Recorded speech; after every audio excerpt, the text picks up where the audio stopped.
पहली बात तो उन मजदूरों ने तोड़फोड़ नहीं की है। तोड़फोड़ के लिए वो गुंडा तत्व हैं जो मैनेजमेंट ने भेजे गए थे। और कई सारी वीडियो तो ऐसी आ रही है कि खुद पुलिस तोड़ रही है उनको, वो सीसीटीवी कैमरे में पुलिस खुद गाड़ियों को तोड़ करके और उनका नाम लगा रही है। देखिए, ये पुरानी टैक्टिस है कि मजदूरों के आंदोलन को या किसी भी आंदोलन को, शांति प्रिय आंदोलन को अगर बदनाम करना है, खत्म करना है, तो वो अपने गुंडे भेज देते हैं, जिससे कि उपद्रवी बना करके उनको पेश कर दिया जाता है। जैसे अब मजदूरों को कह रहे हैं कि ये पाकिस्तानी है, ये नक्सली हैं, उनको इस तरह की बातें की जा रही हैं, जबकि मजदूरों का कोई उसमें तोड़फोड़ में कोई वो नहीं है। मजदूर तो ये कह रहे हैं भाई हमारा वेतन बढ़ा दो, मजदूर तो कह रहे हैं हमसे 8 घंटे काम लो, हमारे कानूनी अधिकार लागू कर दो। मजदूर क्या कह रहे हैं, वो गरीब मजदूर जो वर्षों से इतना शोषण सह करके, गालियां सह के काम कर रहा है, वो क्या ऐसे तोड़फोड़ करेगा? का कहना है ये अनस्किल्ड मजदूर है ना, देखिए, तो उस हिसाब से तो ठीक है इनकी तनख्वाह। नहीं, अनस्किल्ड में भी कहाँ ठीक है। वो 11,500 तो यूपी का वो मिनिमम वेजेस था, जो अभी इन्होंने 13,500 रुपये कर दिया है। तो पहले वो 8 घंटे का है, आप 12 घंटे रोज काम ले रहे हो, छुट्टी के दिन भी काम ले रहे हो, तो आप 4 घंटे का डबल ओवर टाइम दे दो, जिससे कि उनकी तनख्वाह 20-22-25 हज़ार पहुंच जाए। छुट्टी के दिन आप, पहली बात तो संविधान में लिखा है कि वीकली ऑफ देनी है, भारत के संविधान में लिखा है ये छुट्टी का। अगर आप नहीं दे रहे हो तो कम से कम डबल ओवर टाइम दो। आप बाकी जो नेशनल हॉलीडेज हैं, फेस्टिवल जो हॉलीडेज हैं, उन दिन भी छुट्टी ड्यूटी करा रहे हो। और जो नोएडा में गिरफ्तारियां हो रही हैं उसको कैसे आप देख? वो उसी के चक्कर में आज हम ये जंतर मंतर पे आके उसके विरोध कर रहे हैं कि जो सरकार, ये जो प्रशासन के साथ मिलके, उन मालिकों के साथ मिलकर के ये जिस तरह के ये मजदूरों का उनके आवाज को दबाने की कोशिश है, उनके आंदोलन को तोड़ने की कोशिश है। हाँ, पहले जब किसानों ने किया था उनके खालिस्तान से तार थे, और मजदूरों ने कहा था पाकिस्तान से और नक्सलियों से उनके तार हैं। तो ये तो इनकी पुरानी साजिश है जो अब फेल हो चुकी है। अब उसको लोग ने समझ रहे हैं कि ये जानबूझ करके मालिकों के साथ मिल करके प्री प्लान तो इन्होंने किया है। उन मालिकों के साथ जिन्होंने कि इनको भर के 6,500 करोड़ रुपया इनको चंदा दिया था, इन बीजेपी वालों को। वो तो उसमें जब इलेक्ट्रल बॉन्ड में आया था, तो जब जिनसे पैसा ले रहे हैं तो उनके पक्ष में तो खड़े होंगे। ये ट्रेड यूनियनों के हाथ भी बताया जा रहा है ना इसके पीछे, देखिए जो नहीं ट्रेड यूनियन के नहीं ट्रेड यूनियन, देखिए एक बिगुल नाम का एक संगठन है, वो उसका अपना उनका है कि वो रोड शो कर रहे हैं। अभी रोड शो यहाँ हो रहा है, यहाँ सड़क पे कर रहे हैं। यहाँ पर कौन सा गुंडागर्दी, कौन से तार जुड़े हैं पाकिस्तान से, यहाँ सरकार को दे करके चिट्ठी कर रहे हैं ना। 30-35 उन्होंने वहाँ पर अवेयरनेस कैंपेन करे, आप उनको कह रहे हो कि जी वो उन्होंने भड़का दिए। मजदूर की अधिकार बताना भड़काना होता है क्या? ट्रेड यूनियन का काम यही है कि मैं अपने मजदूर को उसका हक बताऊं कि लेबर कानून में तुम्हारा हक क्या लिखा हुआ है। तो वो तो मेरी ड्यूटी है, तो संविधान में लिखा है, ट्रेड यूनियन एक्ट 1926 में लिखा हुआ है कि ये तो हर नागरिक की जिम्मेदारी है कि वो दूसरे नागरिक को अपने अधिकार की बात बताए। हम भी संविधान 40 बताते हैं, हम भी संविधान के बारे में बताते हैं। गाड़ियों में आग क्यों लगा? नहीं, उन्होंने नहीं लगाई, गाड़ियों में आग लगाई है, गुंडों ने लगाई है। वो जो मालिकों के गुंडे हैं और पुलिस के गुंडे हैं, पुलिस की भी वो वीडियो आ रही है जो खुद वो तोड़ रहे हैं और उनका नाम लगा रहे हैं, गाड़ियां तोड़ के मजदूरों का नाम लगा रहे हैं। मजदूर कभी ऐसी हिंसा नहीं कर सकता, नहीं करता है। उनका शांतिपूर्वक आंदोलन था, उसको इन्होंने तोड़ने के लिए हिंसा करवाई गई है। वो मालिकों के, ठेकेदारों के गुंडे हैं जो कि पैसा उन्होंने पाल रखे हैं, इनका हक मार करके गुंडे पाल रखे हैं। देखिए, मजदूर सिर्फ इतना चाह रहे हैं कि जो भारत के संविधान में जो उनके अधिकार हैं वो अधिकार सरकारें लागू करें, और जो देश के लेबर कानून बने हुए हैं उन लेबर कानूनों में जो उनके अधिकार हैं वो कम से कम वो तो लागू करके उतना तो दो। और जो लेबर कानून 1948 में बने थे, 46 में बने थे, या 1926 में बने थे, या 1933 में बने थे, उनको भी आप लागू नहीं कर रहे और बदल के आपने नए कानून कर दिए।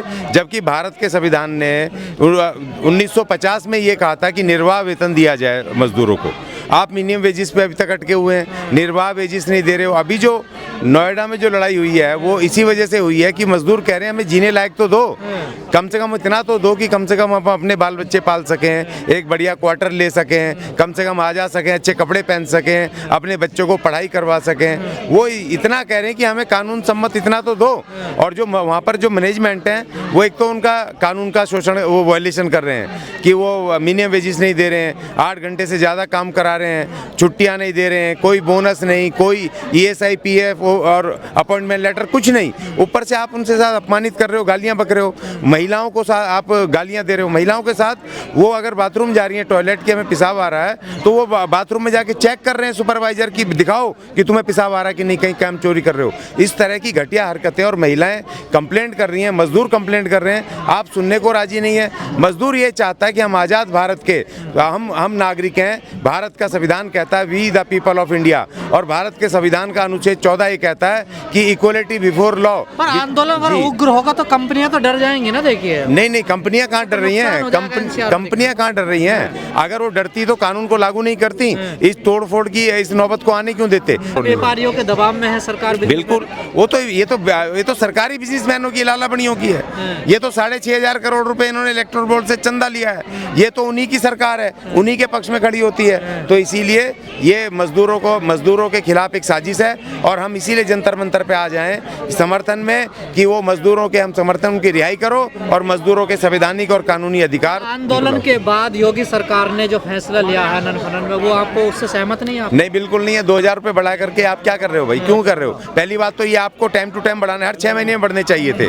पिछले 5 साल से वेतन नहीं बढ़ा उत्तर प्रदेश में, जबकि दिल्ली में वही वेतन 22,000 रुपए मिनिमम वेजिस है। तो आप महंगाई के आधार पर एनसीआर के साथ लगता हुआ है, और दिल्ली के बॉर्डर के साथ नोएडा है। जितनी महंगाई दिल्ली में उतनी महंगाई नोएडा में, और नोएडा में ज़्यादा ही महंगाई है। तो आपको उसी हिसाब से उनको बढ़ाना चाहिए वेतन, कम से कम 26,000 रुपये वेतन होना चाहिए। 26,000 रुपये वेतन करो, और पूरा देश का इस समय देखो, पूरा देश का मजदूर लड़ रहा है। पहले अभी कुछ दिन पहले पिछले महीने पानीपत में हुआ, अभी यहाँ पर नोएडा में हो रहा है, अभी फरीदाबाद में, अभी वहाँ सुना है वहाँ पर उत्तराखंड में भी शुरू हो गई है, लड़ाई शुरू हो गई है। अब मजदूर बर्दाश्त नहीं करेगा इनको।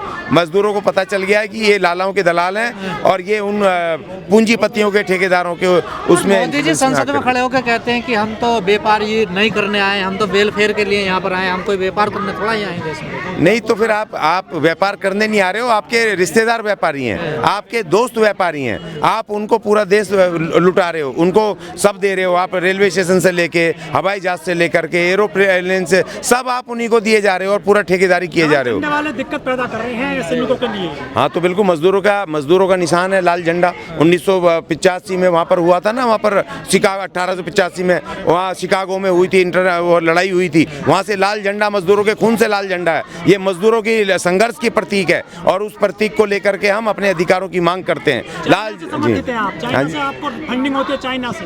हाँ, तो चाइना कौन जाता है, झूला कौन झूलता है चाइना के राष्ट्रपति के साथ? सबने देखा है ना, मजदूर झूल रहे थे क्या झूला? मजदूरों ने उनके साथ डिनर किया था क्या, चाइनीज प्रेसिडेंट के साथ? कौन झूल रहा था? कौन था? किसने उनको पूरी वो वहाँ नॉर्थ ईस्ट में जो जमीनें रोज चाइना कब्जा कर रहा है, कौन करवा रहा है? मजदूर करवा रहा है क्या? तो किसके तार जुड़े हैं वो तो सबको पता है, उसमें बताने की जरूरत नहीं। मजदूरों को कुचलने की कोशिश की जा रही है सरकार। मजदूरों को गुलाम बनाने की कोशिश है, कुचलने की नहीं, गुलाम बनाने की। कि जैसे मनुस्मृति में था कि जैसे वो अछूत थे, जो असली मजदूर थे, जो आज इनके ठेका मजदूर, गरीब मजदूर हैं, कि जिनको कोई हक नहीं था, सिर्फ हमारी नौकरी चाकरी करो और चले जाओ, और जो आपको ऐसे ऊपर से डाल दें, भीख के रूप में दे दे, वो ले लो, आवाज मत खोलना। वही ये इन्होंने अभी लागू कर दिया है, और इन्होंने 4 लेबर कोड बनाते समय लिखा है कि उसमें मनुस्मृति को भी उसमें शामिल किया है। तो ये वही मनुस्मृति से बना रहे हैं कि मजदूर दिन भर काम तो करें मालिक के लिए गधे की तरह, लेकिन वो मांगे नहीं, जो वो दे दे चुपचाप ले लो, विरोध मत करना, मांग मत करना। अगर करोगे तो जेल मिलेंगी, लाठियां मिलेंगी, और आपको नक्सली और पाकिस्तानी बना दिया जाएगा। लेकिन ऐसे तो इंडस्ट्री विदेश को चले जाएंगे, पलायन कर जाएंगे सारे उद्योगपति यहाँ से। क्यों विदेशों में होती है स्ट्राइक? वहाँ यूनियन नहीं है क्या? चारों तरफ यूनियन है। आप मजदूरों को उतना दो, आप जो उनके कानून, मैं कह रहा हूँ संविधान लागू कर दो भाई। आर्टिकल 39 से लेके आर्टिकल 46 लागू कर दो भारत के संविधान का, इस देश के मजदूरों के लिए। आप हम मजदूर एक भी चू नहीं करेगा, और उनको उनका अधिकार मिलेगा, वो ठाठ से काम करेंगे।